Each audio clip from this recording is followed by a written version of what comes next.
शीतल जी अहमदाबाद से। राधा वल्लभ श्री। राधे राधे महाराज जी। महाराज जी, हर किसी की जिंदगी में एक ऐसा समय आता है कि वो इतनी ठोकरें खा चुका होता है कि तब समझ में आता है कि मेरा कोई नहीं है। फिर श्री जी कुछ ऐसा संभाल लेती हैं, तो ये बात बिना ठोकरें खाए समझ नहीं आती क्या बात है? क्योंकि हमारी आशा रहती है ना कि हमको कोई प्यार करे, हमारा कोई हो, और संसार में प्रियता लगता है इन्होंने नहीं प्यार किया तो शायद ये प्यार करे, माँ ने प्यार नहीं किया तो पिता प्यार करे, भाई प्यार करे, हमारा फ्रेंड प्यार करे। मतलब हमारी एक भूख रहती है कि कोई हमें प्यार करे। सबकी रहती है, आपकी नहीं, पूरी सृष्टि की, पशु पक्षी की भी रहती है, पशु पक्षी की भी रहती है कोई प्यार करे। हम लोग प्रेम के भूखे हैं, प्रेम यहाँ है नहीं, यहाँ छल है, कपट है, स्वार्थ है, अपनी वासना की पूर्ति है।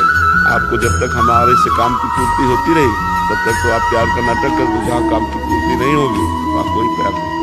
क्योंकि हम प्रेम में भगवान के अंश है, भगवान प्रेम स्वरूप है, तो हम प्रेम में भगवान के अंश है। तो लगता है मुझे कहीं तो प्यार मिले, लेकिन कहीं प्यार टिकाऊ नहीं देता, टिकाऊ है नहीं प्यार, कहीं टिकाऊ नहीं है।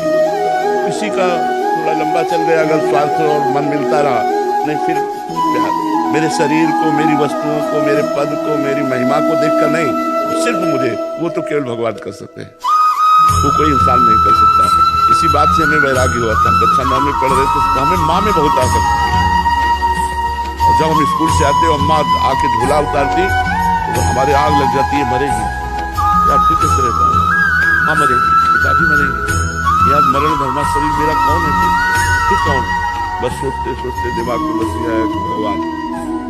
बस हाई स्कूल में फार्म नहीं भरा और भाग पड़े भगवान की खोज में, और 13 वर्ष से लेकर के आज 56-57 वर्ष होते जा रहे हैं आयु के, इसी मार्ग में चलते हैं।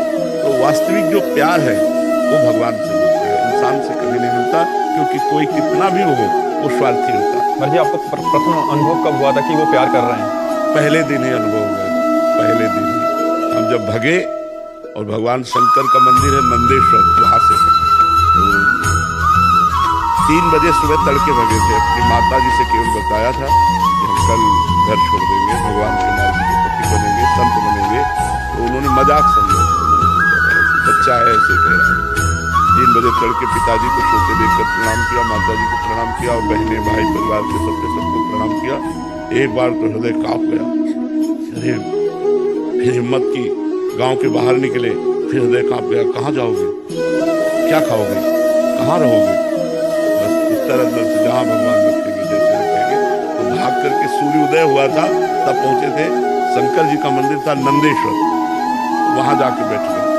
12 बजे तक नाम जप करते रहे। ब्राह्मण परिवार में जन्म हुआ था तो ये सब संस्कार पहले से थे, नाम जप करते रहे। अब लगी भूख, अब याद आई अम्मा कि अम्मा से तो भोजन मिल जाता था, अब कहाँ से भोजन मिलेगा?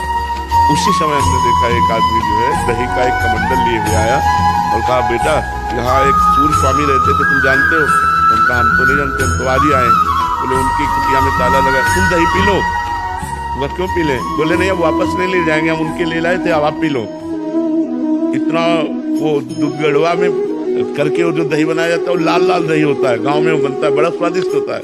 भरपेट दही पिलाया, जी दही पिलाकर हो गए तो शंकर जी से लिपट के रोए कि आज हमें विश्वास हो गया कि आप हमारे जीवन को स्वीकार। और उस दिन से लेकर आज तक भगवान हमको प्रतिपल प्यार दे रहे हैं, और हमें अनुभव कि अब वो तो क्या वर्णन करने की बात है, वो तो अव्यक्त है, कोई प्रगट में थोड़ी है, वो अव्यक्त है, हृदय से। मीरा जी कहते गिरधर मुझे कितना प्यार करते हैं ये मेरा हृदय जानता है, वाणी से भी नहीं कह सकता। तो महाराज जी, उसमें जैसे आप कभी ये नहीं लगा कि बीच के में कि घर चलना चाहिए? गुरु कृपा से कर कई दिन भूखे रहे, बहुत कष्टप्रद रहा जीवन, लेकिन कभी ये नहीं आया कि मैं घर चलूं। जिस दिन से घर से निकला जीवन में कभी घर में बैठ करके भोजन नहीं पाया, कभी घर नहीं गया, जीवन हो गया पूरा। जिस दिन से घर से निकला आज तक घर नहीं गया। महाराज जी, जैसे आपके रोग हुआ था, पता चला जब याद आएगा कि घर होता नहीं, बिल्कुल ये सहन शक्ति हमें कैसे आई? भगवान की कृपा से। अच्छा क्या है कि हमारे जीवन का ज्यादा, अब जैसे 13 वर्ष की अवस्था है, 13वें में 8 वर्ष तो एकदम भोलापन में चला गया, मतलब समझे भी नहीं आया।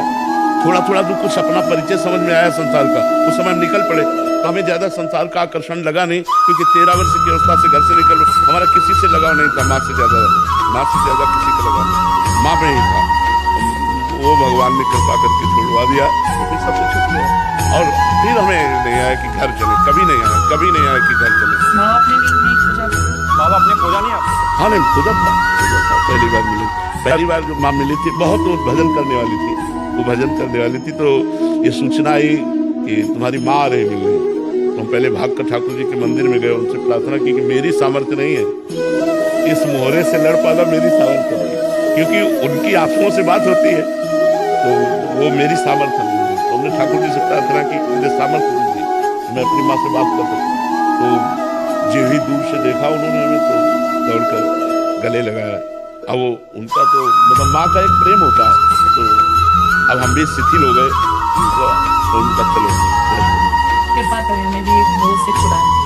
हाँ, भगवान ही छुड़ाते। तो हमने अपनी माँ से फिर कठोर वचन बोले, तो आप विचार कीजिए, मैं सतमार्ग में चल रहा, आप मुझे आशीर्वाद दीजिए, आप जानती हैं ये सही मार्ग है।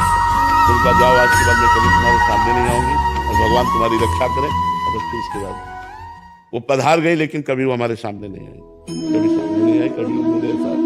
पर उनको सदगति प्राप्त हुई। जिस दिन हमारी माँ का शरीर छूटा, तो हमारे स्वप्न में आई, पूरा श्रृंगार किए हुए, और कहा बेटा हम आ गए। तो पता चला माँ पधार गई, पधार करके सीधे हमारे पास आई, अर्थात उनका परम गति है। अब जिनके लड़के भगवान के मार्ग में, उनके तो परम गति होगी।